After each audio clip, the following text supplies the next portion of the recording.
Karena pada dasarnya kalau kita menyatakan perang melawan korupsi, ayo berantas korupsi, musuhnya nggak jauh-jauh.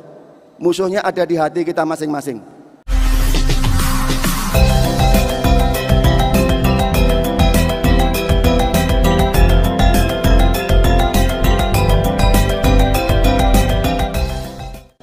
Malam-malam jaga bersama di gardu, minum kopi sambil menghisap cerutu.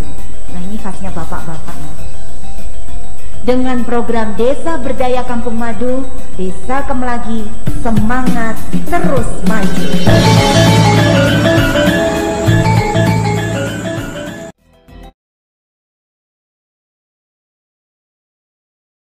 Perkenalkan dulu, sebelumnya saya Andika Widiarto, saya spesialis pembinaan peran serta masyarakat KPK. Kami di bidang pendidikan dan peran serta masyarakat. Jadi sekarang dulu ada KPK itu ada pencegahan juga ya, penindakan dan pencegahan. Nah, sekarang pencegahan dipecah jadi dua, pencegahan dan pendidikan dan peran serta masyarakat.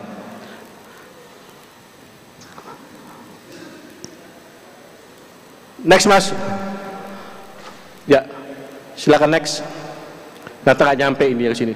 Ya, sebelum kita masuk itu saya kenalkan dulu korupsi. Korupsi sebenarnya itu ada 3 macam kalau kita bagi. Yang pertama itu ada petty korupsi. Petty korupsi itu apa sih? Korupsi kecil-kecilan. Korupsi kecil-kecilan seperti apa?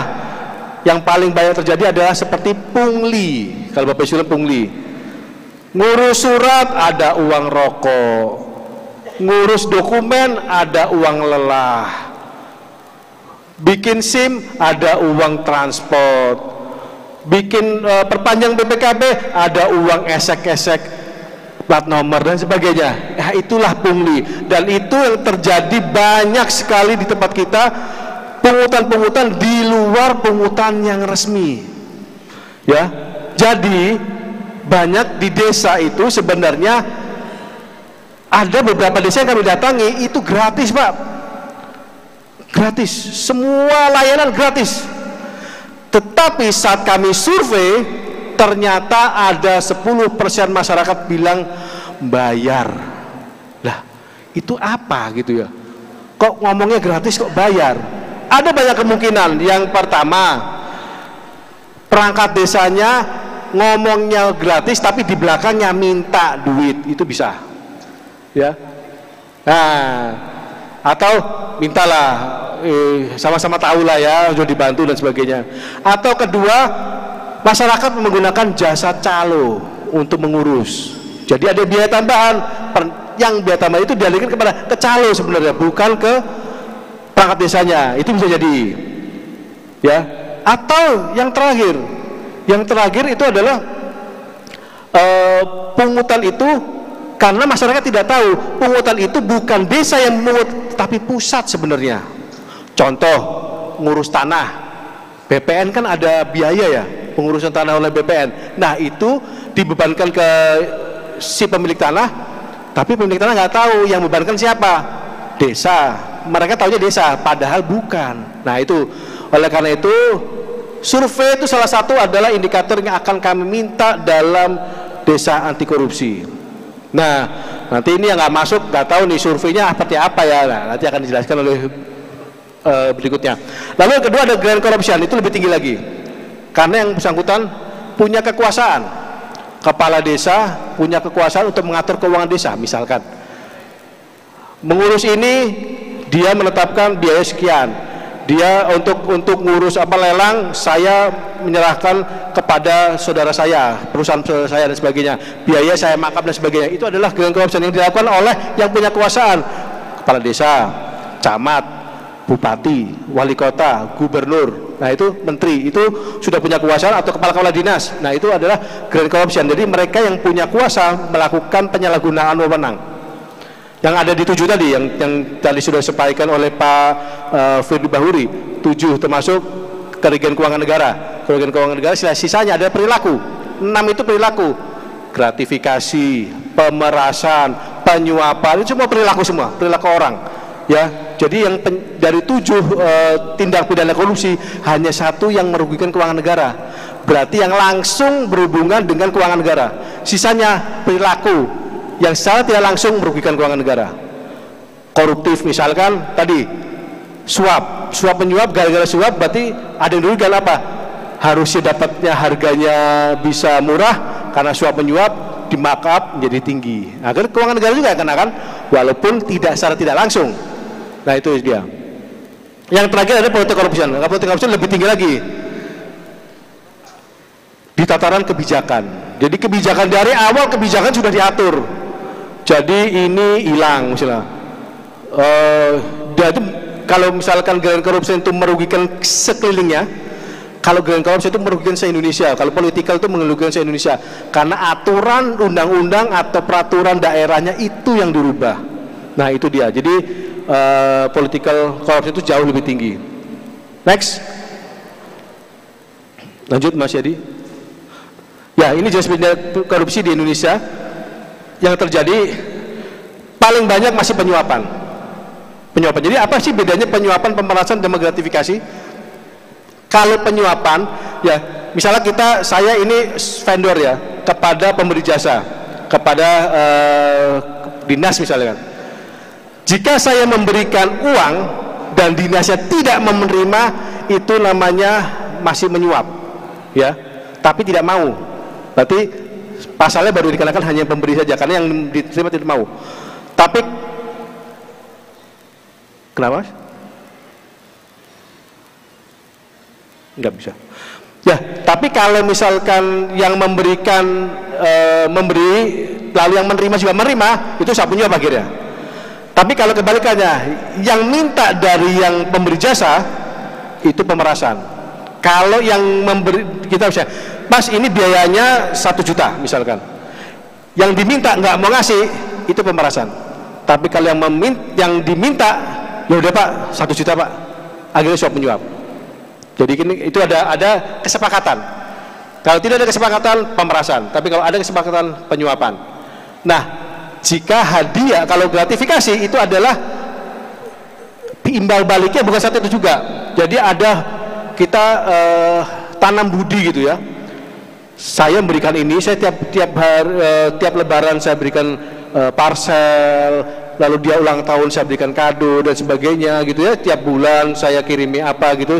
Nah itu tanam budi. Nanti kalau suatu saat saya ikut lelang di tempat dia, saya tagih nih, dulu kan pernah saya kasih ini, saya kasih itu Pak, ya saya dimenangin gitu ya. Nah itu adalah tanam budi, itu gratifikasi seperti itu. Contoh gratifikasi yang mudah ya, yang dia terjadi di banyak sekolah ya. Jadi ada murid kelas 1 di SD, orang tua muridnya setiap ada kegiatan atau setiap tahun itu memberikan bingkisan kepada guru kelas 6. Dia belum diajar loh anaknya itu, tapi suatu saat anak saya kelas 6 dia yang ngajar. Itu bisa jadi, itu contoh mudahnya aja, dia ngajar. Nanti kalau anak saya nilainya jelek bisa didongkrak dong, dulu kan pernah saya kasih ini Bu setiap tahun Bu. Nah itulah gratifikasi, bukan dinikmati hari ini juga, tapi bisa dinikmati kapanpun juga. Itu adalah gratifikasi. Nah itu yang banyak terjadi Bapak Ibu. Gratifikasi apa? Gratifikasi berhubungan dengan jabatan. Kalau Bapak Ibu sekalian tidak menjabat, apakah dikasih? Itu aja pertanyaannya. Saya ini dikasih sesuatu nih sama masyarakat nih, tapi kalau saya bukan kades, saya dikasih nggak kira-kira? Nah, kalau saya dikasih ya nggak apa-apa. Misalnya saudara gitu ya, karena kades gitu ya. Kalau nggak dikasih, nanti saya ngurus surat gimana gitu ya. Itu kalau ada hubungan jabatan, itulah gratifikasi dan itu yang dilarang. Lanjut. Nah ini modus-modus koperasi, tadi sudah sempat disinggung oleh Pak Kumbul mengenai modus-modus koperasi yang korupsi yang banyak terjadi di desa. Yang pertama adalah penggelembungan anggaran markup. Harga semen kira-kira aslinya 30.000 dinaikkan jadi 50.000 ya. Harga beras yang tadinya 10.000, harga aspal sebagainya. Jadi di markup itu paling banyak terjadi ya. Kerjasama dengan penjual material. Pak, tolong kalau nanti ada pengadaan dari desa saya, dari saya, tolong harganya naikin Pak ya. Nanti selisihnya kasih ke saya. Nah, itu markup. Jadi itu tidak boleh. Itu sering terjadi di desa. Berikutnya kegiatan proyek fiktif. Nggak ada proyeknya tapi dibuat ada. Dilaporkan kepada musyawarah desa, ini ada proyek ini dikerjakan ini, tapi dilihat proyeknya nggak ada. Itu juga banyak terjadi di desa.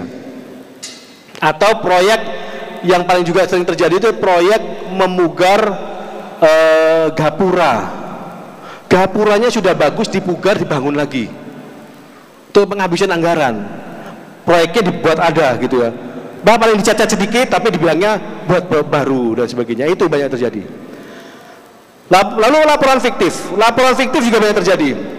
Jadi laporan itu ada, tidak selesai tapi dilaporkan selesai. Jadi uangnya keluar sampai dengan selesai. Itu banyak terjadi. Berikut lagi ada penggelapan. Nah, penggelapan ini adalah misalkan masukkan tanda tangan gitu ya. Tidak ada pengeluaran, kita tanda tangan, ada pengeluaran dan sebagainya. Itu salah satu penggelapan. Dan terakhir adalah penyalahgunaan anggaran. Jadi anggaran itu keluar tapi untuk kepentingan pribadi, bukan untuk kepentingan hasil musyawarah atau kepentingan desa. Lanjut.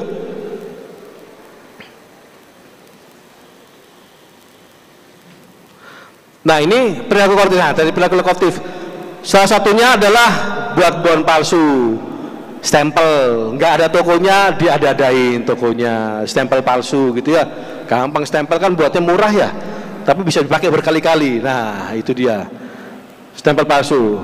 Terlambat, nah terlambat kalau di sini apa?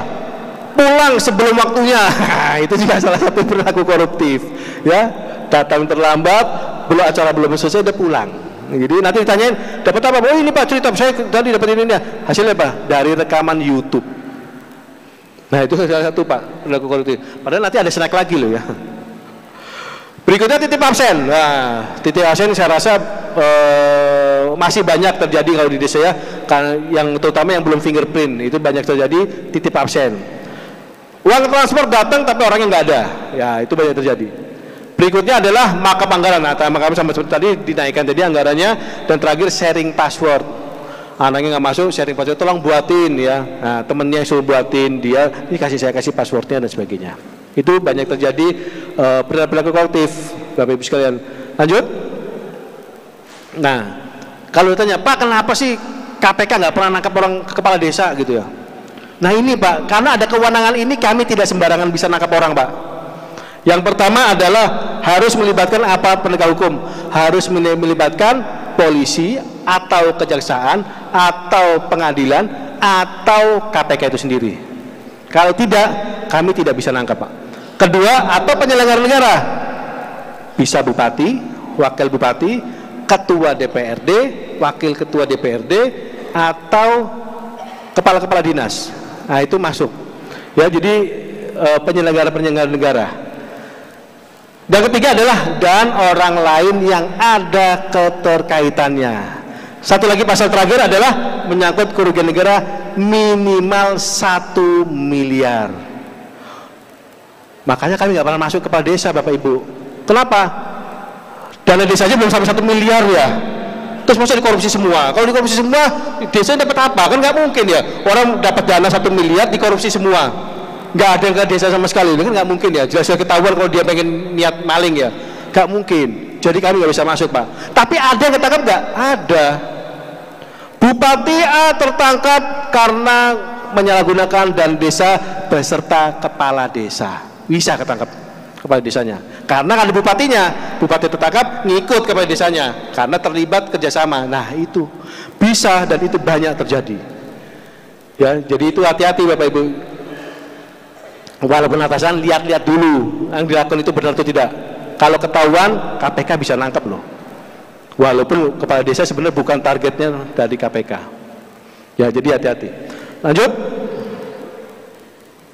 Nah ini adalah nilai anti korupsi. Tadi sudah disampaikan Pak Kumpul. Jujur sebenarnya kakak ini sebenarnya yang diajarkan oleh KPK kepada seluruh desa anti korupsi yang akan kita datangi.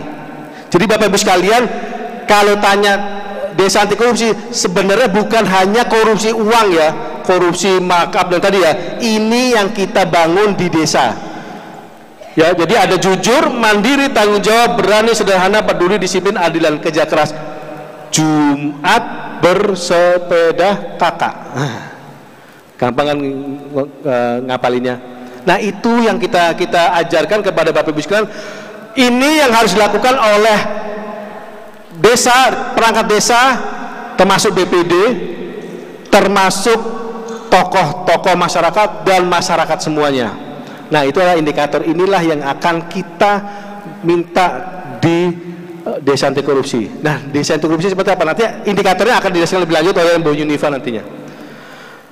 Jadi banyak sekali. Jadi nanti tahulah jujur itu apa, mandiri itu apa, seperti apa. Nanti itu yang akan kita bangun di desa anti korupsi. Jadi kalau ngomong bicara tentang desa anti korupsi itu jangan bicara tentang pikiran kita hanya kepada korupsi uang ya, korupsi uang penyelenggaraan anggaran, markup dan sebagainya. Ini adalah yang kita ajarkan dan kita minta di desanya. Contoh kearifan lokal, ada nggak sih kearifan lokal yang menggambarkan itu? Pak, nggak ada Pak, tokoh-tokoh yang ngajarin itu. Lah sekarang apakah ada tokoh agama pada setiap Jumat ngajarin tentang hidup sederhana, ada nggak? Pasti ada. Nah itu. Nah yang dibutuhkan di desa anti korupsi itu adalah dokumentasi, itu paling penting. Baik dokumentasi secara fisik maupun secara elektronik. Contohnya YouTube gitu ya. Contohnya sosial media, itu juga kita minta. Kenapa? Karena bagaimana kita bisa menyampaikan sesuatu kepada desa? Karena orang desa itu ada dua macam ya. Orang yang berpikiran kuno, artinya orang-orang tua yang gaptek, dan orang anak-anak muda yang generasi milenial ini yang sudah mainnya TikTok dan sebagainya. Dia tahu informasi tentang desa dari mana? Apakah dia datang ke desa? Oh, nggak mungkin, jarang. Saya lihat selama 10 desa yang saya datangi nggak ada tuh, jarang lah anak-anak muda datang ke desa itu kalau nggak dipanggil. Nah mereka dari YouTube Pak, dari TikToknya Pak. Makanya kita minta desa itu membuat sosial media sebanyak mungkin. Informasi sampaikan di sana dengan cara yang menarik. Ya, jangan tiap semua YouTube itu isinya mukanya Pak Kades terus. Bosan Pak. Yang lain dong, apa kemajuannya, apa programnya, itu ya sampaikan gitu ya nanti. Nah nanti kita lihat ini, nanti Bu Yuni ada beberapa contoh video-video dari desa. Lanjut. Nah, untuk KPK sendiri ada tiga yang kita gunakan untuk pemberantasan korupsi ini. Adalah pertama tadi edukasi kita dari pendidikan ya, kita sentuh manusianya. Kalau edukasi itu kita sentuh manusianya supaya orang tidak mau korupsi. Jadi individunya kita gugah, seperti kemarin ada kertas gitu ya. Untuk kertas itu ada untuk suami, untuk pasangan ya, untuk pasangan keluarga berintegritas gitu ya. Lalu ada untuk badan usaha, lalu ada juga kepada desa, itu adalah kita bangun, tahu desa itu adalah kita bangun orangnya, kepala desanya dan sebagainya, perangkatnya. Nah itu orangnya kita bangun supaya anti korupsi. Itu kita akan membuat supaya orang tidak mau korupsi, itu kita didik itu. Langkah berikutnya adalah preventif, pencegahan. Kalau pencegahan itu supaya orang tidak bisa korupsi, sistemnya kita rubah. Biasanya sistem ini gampang diselewengkan, kita ubah bagaimana absensi yang tadi manual kita minta elektronik dan sebagainya. Nah itu banyak. Pelayanan, beberapa tempat pelayanan itu sudah ada yang elektronik. Artinya orang tidak lagi tutup tatap muka. Misalkan saya ingin ngurus surat KTP, ngurus KTP, tidak harus datang ke desa, via aplikasi upload NIK sekian, sudah nanti diproses sendiri, dikirim ke kita. Nah itu seperti itu. Jadi tidak ada peluang untuk orang ngasih duit, minta duit dan sebagainya. Berikutnya adalah enforcement. Enforcement tidak mungkin ketinggalan, karena tidak mungkin kita memberantas korupsi kalau tidak ditakuti. Penangkapan itu perlu, walaupun banyak yang didiskon. Kalau didiskon bukan urusan kami lagi, kan kami kan urusannya sampai dengan beliau diputuskan di pengadilan. Setelah itu dapat remisi ya bukan urusan kami lagi. Maksudnya kami tidak ada wewenang lagi ke sana gitu ya. Lanjut, supaya orang takut korupsi. Nah, kita masuk ke desa anti korupsi. Mengapa desa? Tadi sudah kami jelaskan. Dari tahun 2014 Presiden Jokowi naik, itu janjinya adalah nawacita. Nawacitanya salah satunya adalah semua kembali ke desa, mulai berawal dari desa. Oleh karena itu 2015 mulailah dikucurkan dana desa, mungkin sekitar 60 triliunan ya. Sorry, saya lupa angkanya, 60 triliun nggak salah. 60 triliun itu digelontorkan di seluruh desa seluruh Indonesia, naik meningkat pesat. Tapi ingat Bapak Ibu, semakin banyak uang yang digelontorkan, maka semakin banyak orang yang akan tergiur untuk menyalahgunakannya. Oleh karena itu, setiap tahun bernaik dana desa itu naik, maka setiap tahun pula banyak kepala desa dan perangkatnya tertangkap karena penyalahgunaan itu. Tapi sekali lagi yang nangkap bukan KPK ya, karena KPK kan nggak ada wewenang. Yang nangkap itu kepolisian dan kejaksaan. Ya, banyak sekali yang ditangkap. Nah, penangkapan itu terjadi karena ada dua kemungkinan. Yang pertama memang niat, Pak, niat untuk menyelewengkan baik kepala desa maupun perangkatnya. Atau yang kedua, ketidaktahuan tentang pengelolaan anggaran. Itu juga banyak terjadi. Perangkat desa nggak tahu caranya ngelola, akhirnya salah dan dia dipidana. Itu banyak terjadi. Jadi hati-hati. Oleh karena itu banyak bertanya, banyak belajar supaya Bapak Ibu sekalian tidak salah.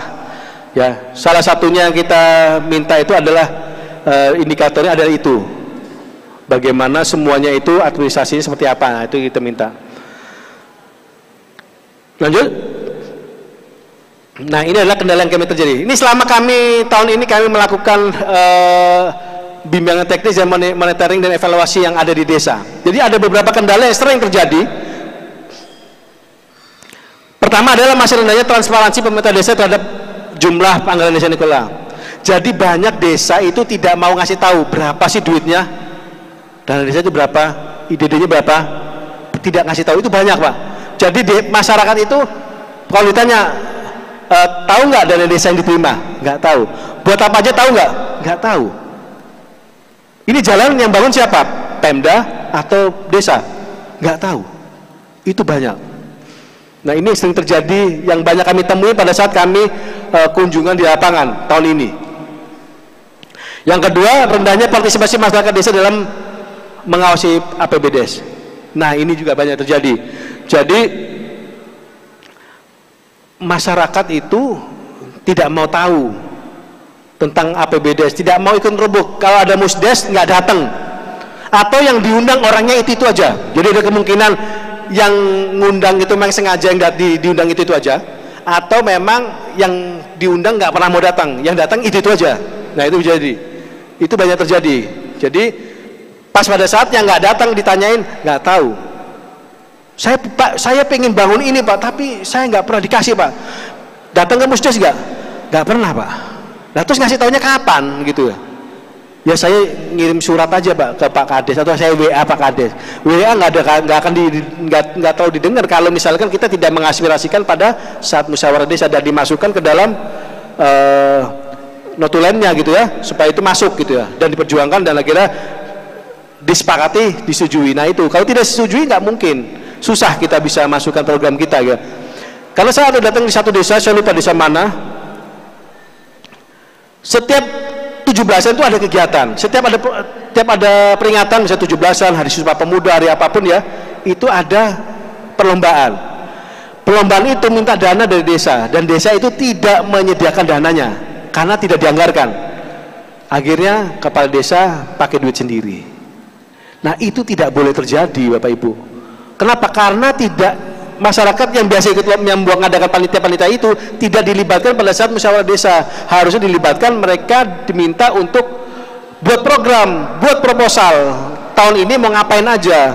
Nah, nanti itu dibayar dan disepakati oleh musyawarah desa supaya program itu bisa jalan, duit bisa keluar secara legal.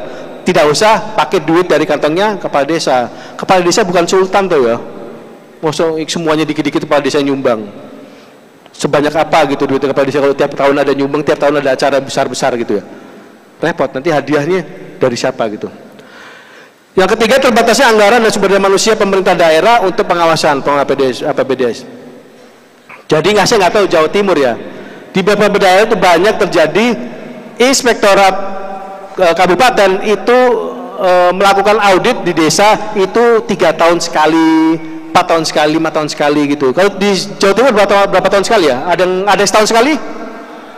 Ada setahun sekali ya? Nah, ada setahun sekali. Alhamdulillah Pak, ada setahun sekali Pak. Tapi di luar Jawa Timur itu 3 tahun sekali Pak. Karena orang nggak ada Pak. Yang mau audit itu nggak ada. Dananya juga nggak ada. Susah. Jadinya itu dia. Desa merasa tidak terawasi, santai gitu ya.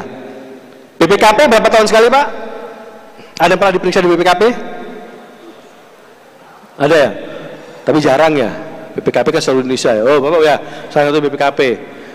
Ada lagi, selain BPKP ada juga yang paling banyak sebenarnya gini.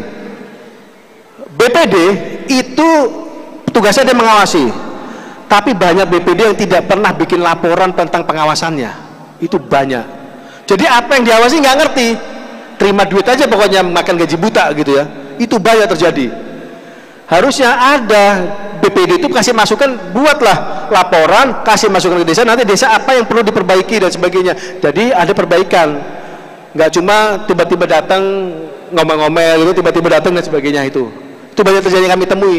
Jadi BPD itu tidak bertugas sebagaimana mestinya.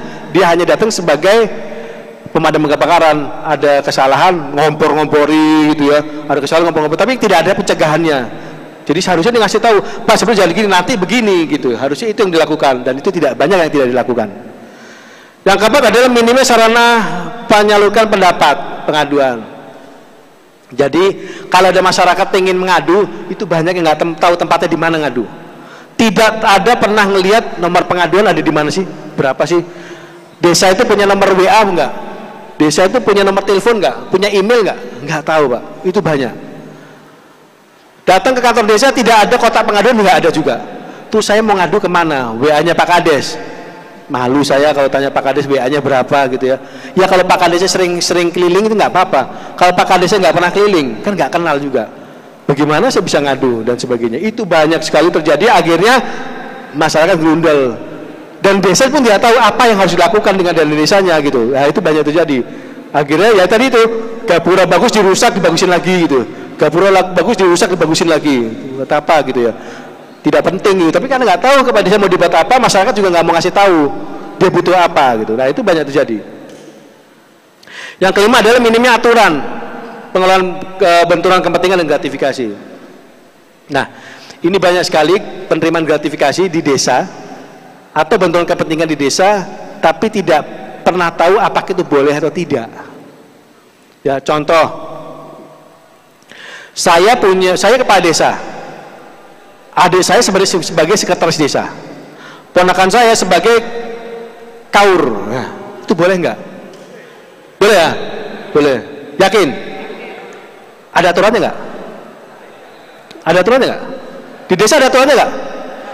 Ada dibuat di aturan di desa Pak? Ya, kalau buat aturan di desa nggak masalah Pak.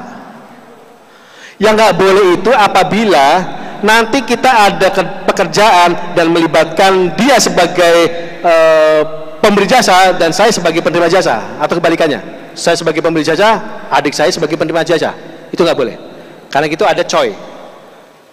Atau mungkin kita ikut tender nih, perusahaan adik saya ikut, ada perusahaan-perusahaan lain, mau perusahaan adik saya nggak menang rek. Nah itu nggak boleh Pak. Kalau di KPK jika ada penyelidikan seperti itu yang merasa wah ini saudara saya yang selidiki, Pak saya ini saudara saya mundur Pak, saya nggak mau jadi penyidiknya Pak. Nah di KPK seperti itu Pak, jadi nggak boleh, itu benturan kepentingan. Jadi kita tidak boleh melakukan penyidikan kepada orang yang kita kenal atau teman atau saudara dan sebagainya, itu nggak boleh, karena dia tahu saya mundur Pak, harus mendeklar saya punya hubungan saudara itu. Nah benturan kepentingan ini kita minta regulasinya dibuat, dan harus setiap kepala desa sama dengan aparatnya harus membuat deklarasi saya bersaudara dengan siapa saja di kantor desa ini gitu, misalnya dengan aparat siapa aja, saya bersaudara dengan ada saudara saya di KAUR atau di KASI dan sebagainya, dideklar saja nggak apa-apa. Tapi dengan ada deklar itu, jika saya nanti ada pekerjaan dengan yang bersangkutan, nah yang bersangkutan salah satu harus mundur, nggak boleh ikut. Misalkan yang bersangkutan keluar tender, ya ada tender yang bersangkutan itu, dan saya sebagai penanggung jawabnya, ya itu nggak boleh karena saya ada benturan kepentingan dengan yang bersangkutan. Nah itu dengan declare itu, jadi harus melalui declare itu salah satunya yang kita minta. Gratifikasi juga demikian. Gratifikasi harus diatur mana yang boleh, mana nggak boleh. Karena gratifikasi itu adalah pemberian dalam arti luas. Jadi semua pemberian itu boleh Pak. Nah sekarang saya tanya, saudara saya nikah, saya ngasih kado boleh nggak? Boleh ya? Anaknya Pak Kades nikah, saya warga desa, saya boleh nggak ngasih kado? Boleh. Yakin? Yakin. Ada aturannya? Ada aturannya nggak? Dibuat aturannya, Pak. Boleh, Pak, tapi asal ada maksimumnya. Ya, kalau dia gratifikasi seperti itu, maksimum berapa? Karena jangan sampai kita dengan pemberian itu nanti apabila saya ikut tender di desa, gara-gara saya kasih sekian lebih dari yang dibatasi, saya bisa mempengaruhi penilaian beliau. Nah, itu yang nggak boleh. Ya, jadi tidak semua gratifikasi itu boleh, tidak semua gratifikasi tidak boleh. Ya. Jadi itu harus diatur. Nah, itu yang kita minta aturan itu dibuat di desa. Merujuk pada mana? Merujuk aturan kabupaten. Kabupaten biasanya sudah punya PPG ya, pengendali gratifikasi ya. Nah, itu diatur, UPG-nya diatur. Desa tidak boleh sebagai penilai, tapi sebagai penyambung saja. Jadi penerima laporan untuk diteruskan kepada kabupaten. Ya, jadi pada laporan gratifikasi diteruskan kepada kabupaten, atau yang bersangkutan lapor langsung kepada kabupaten sebagai untuk dinilai apakah dikembalikan atau diambil untuk negara. Nah, itu seperti itu ya. Jadi itu harus dilakukan dan sampai itu tidak dilakukan karena kalau tidak dilakukan nanti takutnya gratifikasi ada apa-apa tertangkap ya gratifikasi. Ya, kita mesti punya 30 hari setelah pemberian, kita harus punya waktu 30 hari untuk melaporkan kepada KPK. Nah, kalau kita punya PPG atau di kabupaten, nah kita bisa sampaikan ke kabupaten atau melalui desa. Pak Kades, ini saya laporkan saya menerima gratifikasi. Nah, kepala desa menyampaikan kepada kabupaten, ini ada gratifikasi diterima oleh ini sekian-sekian tanggal sekian. Nah, nanti tidak boleh lebih dari 30 hari kerja, itu harus sudah selesai. Berikutnya, tergerusnya budaya lokal, hukum adat yang mendukung budaya anti korupsi. Nah, banyak sekali budaya-budaya yang kami datangi, hanya ada beberapa dari 10 desa yang kami datangi, hanya 2 atau 3 desa itu yang masih kental budayanya, Pak. Lainnya sudah K-pop, Pak, sudah tergerus sama K-pop. Dia lebih tahu budaya Korea daripada budaya daerahnya sendiri. Itu banyak, Pak. Mungkin bapak ibu sekalian banyak yang ini ya menolak ya, enggak kok di tempat saya enggak. Tapi itu sebenarnya kalau kita datangi lebih lanjut tanya kepada anaknya. Bahkan kalau kita lihat YouTube ya, menteri ini daripada tokoh Korea tahu mana tokoh Korea, Pak? Ya, Blackpink gitu. Lebih tanya Blackpink atau budaya gamelan dan sebagainya, Blackpink. Nah, itulah yang banyak terjadi. Nah, itu salah satu yang kita minta, Pak. Untuk salah satu indikator yang kita minta. Dan itu harus terus dipublikasi. Kenapa? Itu budaya itu, semua budaya pasti baik, mengajarkan kebaikan, dan itu yang harus ditanamkan kepada anak-anak muda kita. Nah, itu yang salah satu indikator yang kita minta. Lanjut. Nah, ini tahapan-tahapannya. Lanjut. Nah, pertama tahapan tahun 2021. Jadi kita pertama kali sebelum desa anti korupsi itu dimulai, kita mengadakan FGD penelitian ya. FGD melibatkan beberapa institusi seperti ada Kementerian Dalam Negeri, Kementerian Keuangan, Kementerian Desa, terus dari Abdesi ya, kita juga minta pendapat dari akademisi dan sebagainya. Banyak kita minta untuk membuat satu buku. Bagaimana menentukan desa anti korupsi itu apa aja indikatornya. Nah, terbitlah buku anti korupsi. Yang kedua adalah launching. Nah, kita adakan launching yang pertama. Setelah itu buku jadi, kita ambil satu desa, kita latih dan kita kukuhkan sebagai desa anti korupsi yang pertama. Nanti penjelasan di sebelah berikutnya. Lalu berikutnya ada observasi. Tahun 2022 kita melakukan untuk pertama kali memilih 10 desa. Awalnya kita menyurati 34 provinsi, Pak. Tapi 10 provinsi yang awal memberikan tanggapan, maka kita pilih 10 desa. 10 provinsi yang kita pertama kali kita minta. Kita lakukan observasi, nanti penjelasannya berikutnya. Lanjut. Setelah observasi kita adakan bimbingan teknis. Nah, observasi itu memilih dari beberapa desa yang ditawarkan oleh provinsi, kita pilih satu. Ya, kita pilih satu. Nah, satu itu kita kasih BIMTEK tentang indikator. Lengkap kita indikatornya, kita BIMTEK. Dan terakhir kita nilai. Nah, penilaian itu nanti akan dilakukan oleh beberapa kementerian dan inspektorat. Nah, kita minta. Dan terakhir kita launching. Oke, kita masuk ke satu persatu. Next. Ya, kita masuk ke buku panduan anti korupsi. Next.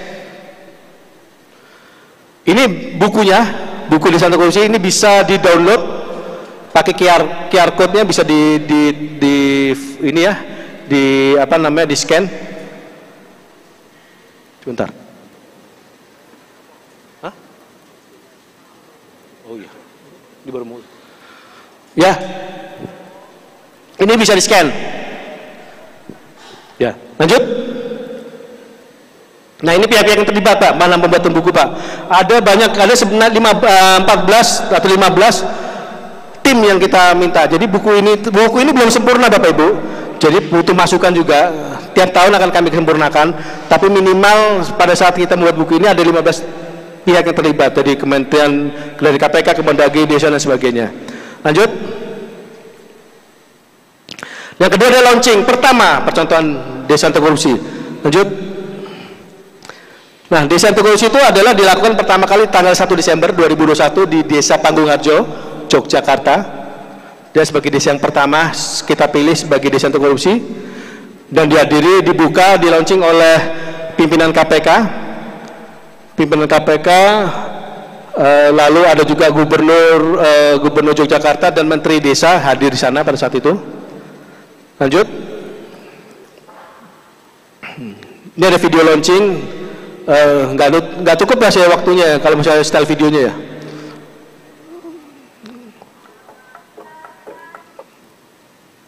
Ya, nggak cukup ya. Ada videonya nanti. Silakan nanti di copy aja, karena itu lengkap dari videonya di situ. Kalau mau nonton videonya nanti style, karena waktunya sudah habis ya. Nggak apa Mas, mau di setel videonya.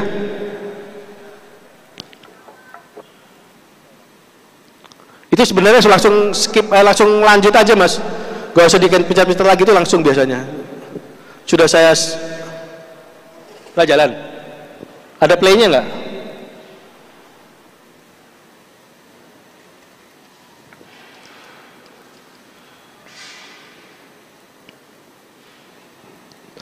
Tanda panahnya biasanya di bawah kiri biasanya.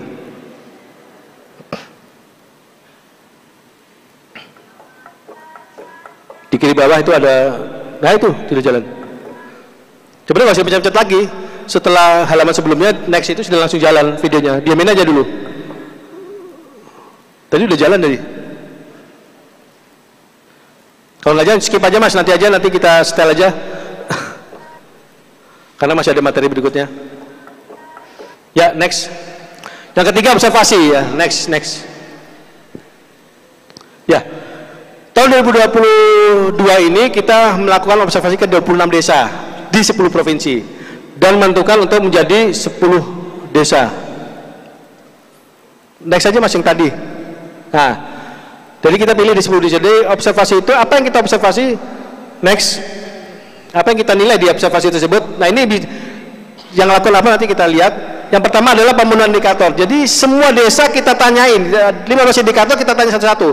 Tapi kita tidak detail ya, tidak masuk ke dalam dokumen aslinya. Kita hanya declare saja kepada desanya, Pak, punya nggak indikator tata laksana?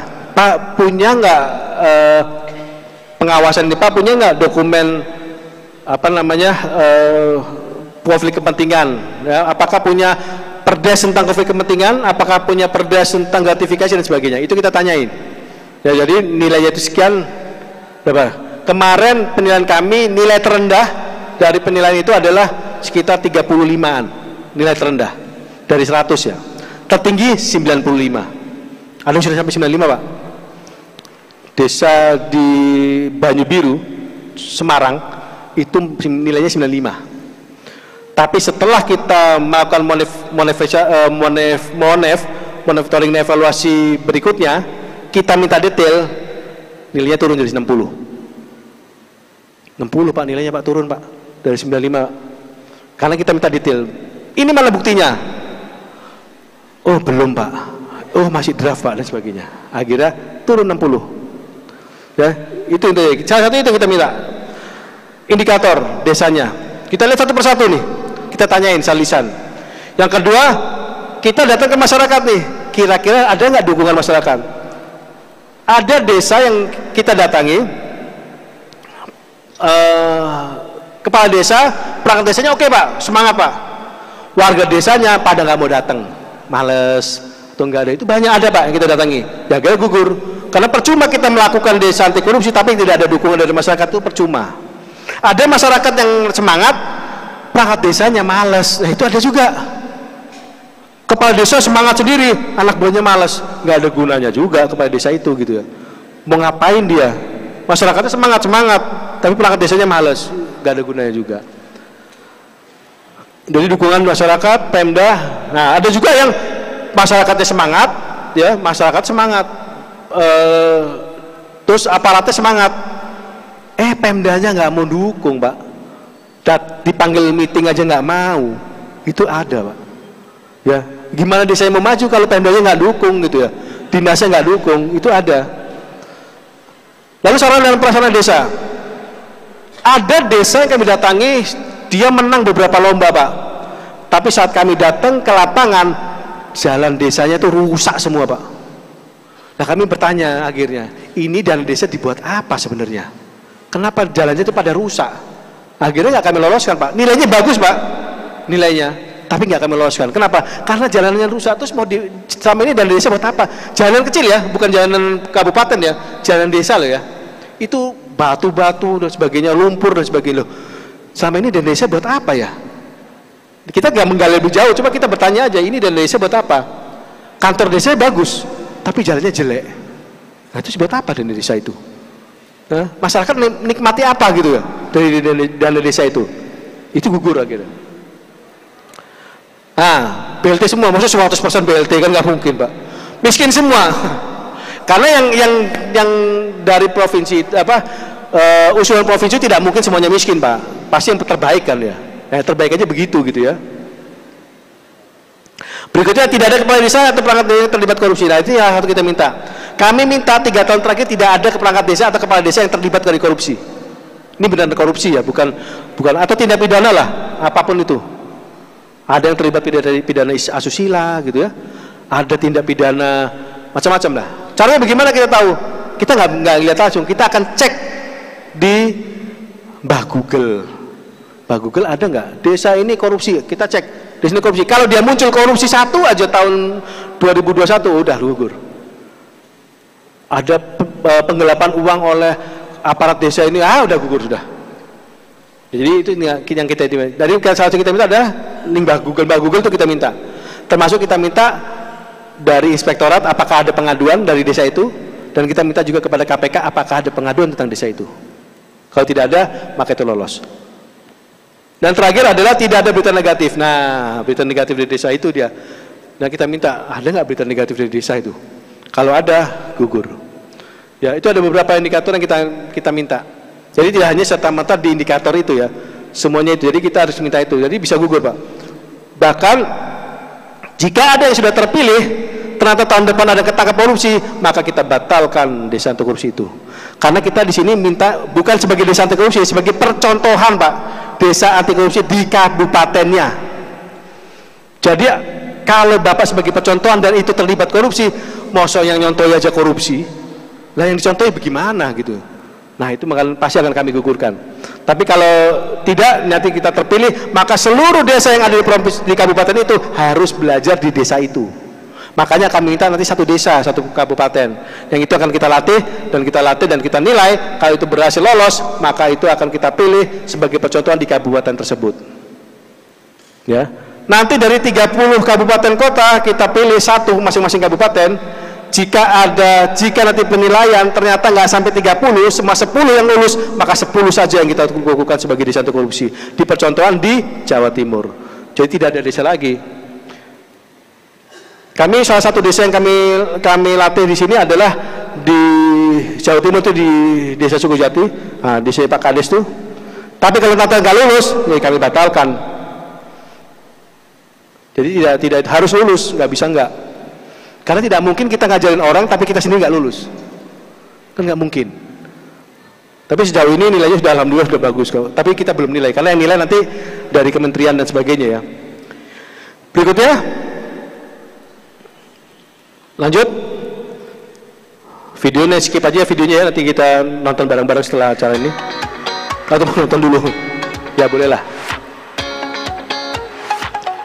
Ini observasi yang kita lakukan. Ya, ini salah satu di Banyuwangi ini. Desa anti korupsi diluncurkan pertama. Nah, ini acara launching yang pertama 2021 di Desa Panggung-Harjo, Kabupaten Bantul, Provinsi Daerah Istimewa Yogyakarta. Ada Menteri Pak Alexander Mawata yang dari KPK yang hadir. Sebagai tindak lanjut pada tahun 2020. Nah, ini di Sumatera Barat. Percontohan desa anti korupsi di 10 provinsi.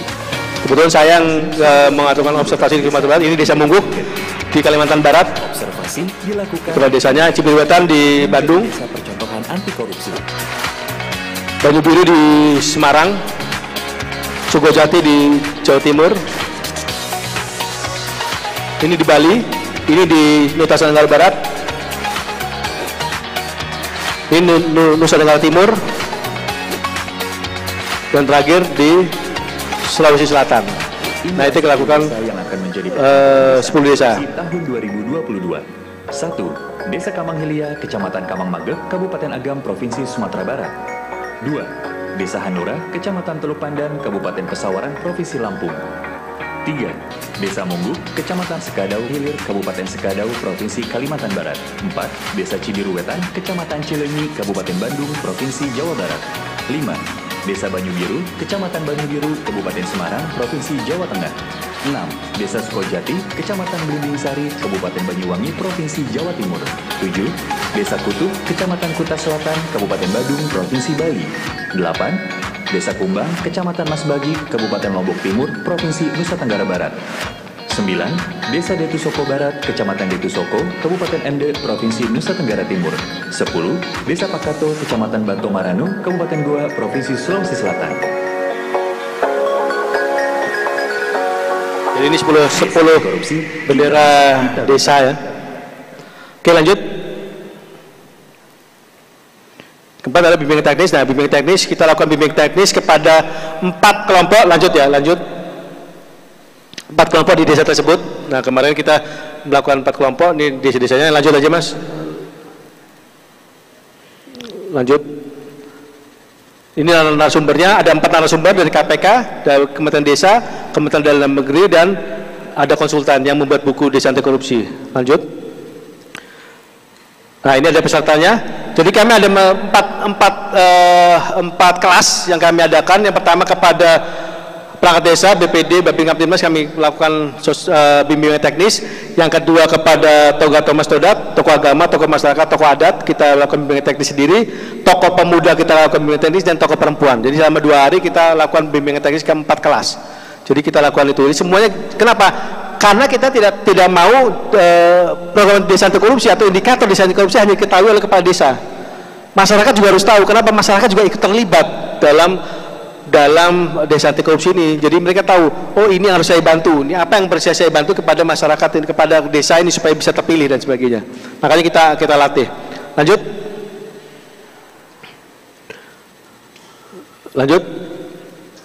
Selamat datang di Buta. Nah, ini adalah kick off pertama kali kita luncurkan BIMTEK-nya, bimbingan teknisnya kita lakukan pertama kali di Desa Pakato. Jadi kita lakukan pada tanggal 7 Juni 2022 kemarin. Dihadir langsung oleh Pak Firly Bahuri. Nah, disinilah Pak Firly bertemu dengan Ibu Khofifah, Bu Gubernur, dan Ibu Gubernur minta tolong diadakan desa anti korupsi di Jawa Timur. Nah, inilah tempat di sini Bu Khofifah itu menyampaikan kepada Pak Gubernur, kepada Ketua KPK. Maka itu kami ada di sini. Ketua KPK menyampaikan bahwa dana desa. Jadi di Menteri ada Menteri Desa, ada Menteri Keuangan via Zoom ya beliau. Kita juga berharap nah, ini Menteri Desa yang hadir. Supaya hari ini sampai ke depan agar perdebatan untuk perencanaan pembangunan di desa itu tidak didasarkan pada keinginan elit. Karena itu semangat kita. Nah, ini Pak Firly yakin bahwa kita akan mampu keluar dari krisis-krisis akibat dari praktek korupsi. Terakhir penilaian, berikutnya penilaian, lanjut.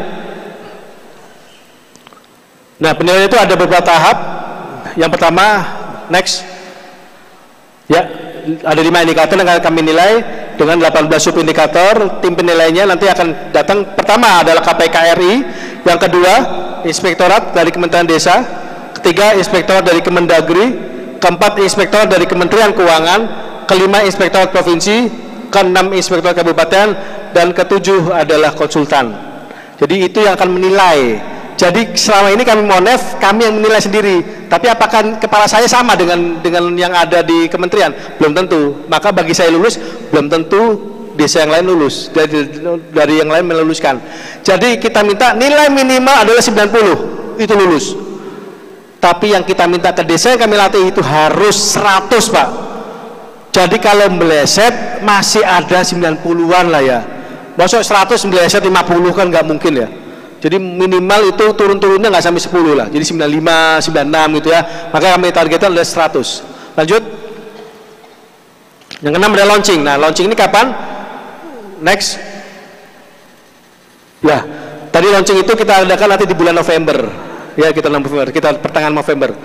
Nah, ini ada 5 komponen desa anti korupsi. Ada penguatan tata laksana, yaitu aturan-aturan termasuk aturan gratifikasi, aturan tata laksana, aturan RPJMN dan sebagainya, RPJM dan sebagainya. Pengawasan, yaitu adalah apakah ada pengawasan dari inspektorat dan sebagainya, adakah surat dan sebagainya, itu kita minta nanti. Berikutnya adalah pelayanan publik. Pelayanan publik itu apakah ada maklumat pelayanan, apakah ada survei pelayanan dan sebagainya, itu kita akan minta partisipasi masyarakat, apakah masyarakat terlibat dalam pembuatan RPJM dan sebagainya, itu nanti kita minta dokumentasi dan sebagainya. Terakhir adalah kearifan lokal, apakah budaya-budaya itu mendukung atau tidak, tokoh-tokoh masyarakat itu ada nggak yang mendukung budaya anti korupsi. Lanjut. Nah, launchingnya kita akan adakan launching sebagai rangkaian hari anti korupsi sedunia. Ya, khusus desa yang menulis saja. Dari 10 desa belum tentu 10-10-nya, Pak, yang kita launching. Siapa tahu yang lulus cuma 5 gitu ya. Ya 5 yang kita launching sebagai desa anti korupsi. Lanjut. Nah, rencana tahun 2023, percontohan desa anti korupsi 2023 berada di 23 provinsi. Lanjut. Nah, apa yang kami lakukan? Pertama, observasi. Observasi sudah dilakukan oleh desa atau oleh kabupaten. Jadi kami minta bersurat kepada provinsi, tolong disampaikan kepada kami 3 desa. Ya, kami sudah bersurat dan kebetulan dari Provinsi Jawa Timur punya inisiasi. Nah, meminta 10 desa nih, 10 desa per kabupaten. Nah, nanti dari 10 desa itu dilakukan observasi sendiri oleh kabupaten, ya, dipilih nanti di BIMTEK, di sekarang ini di BIMTEK, maka 10 desa yang kami minta undang ke Surabaya ini, kita minta 10 desa per kabupaten kota. Nah, itu kami BIMTEK di sini, dan teman-teman yang di Jakarta, di YouTube atau di Zoom juga bisa melihat. Nah, lalu kita minta pemilihan usulan kepada desa anti korupsi itu satu kabupaten satu. Jadi satu kabupaten kota pilih satu. Nah, satu desa yang diserahkan kepada kami untuk kami nilai. Jadi kami akan menilaikan sekitar Oktober November, kami akan menilai, KPK akan menilai, ya, dan kabupaten. Jadi yang nilai untuk yang Jawa Timur ini hanya KPK dan inspektorat yang akan menilai, ya, untuk meluluskan antara apakah satu kabupaten kota satu desa itu lulus atau tidak. Nah, setelah itu terakhir kita launching. Launchingnya nanti dilakukan oleh KPK dan provinsi. Nanti akan kita launching. Kapan waktunya ya tergantung hasil penilaian gitu ya. Siapa tahu ada kabupaten yang kan kita harus milih daerahnya ya. Kalau daerah ini ternyata cocok buat launching karena desanya lolos, oke. Jangan sampai kita launching di satu kabupaten tapi desanya nggak lolos. Kan kasihan juga desanya nggak lolos tapi dibuat launching gitu ya. Berikutnya. Ya, terima kasih. Kita lanjutkan ke materi berikutnya tentang 5 indikator ya, dan 18 indikator yang disampaikan oleh Bu Yunifa. Waktu dan tempat saya persilakan.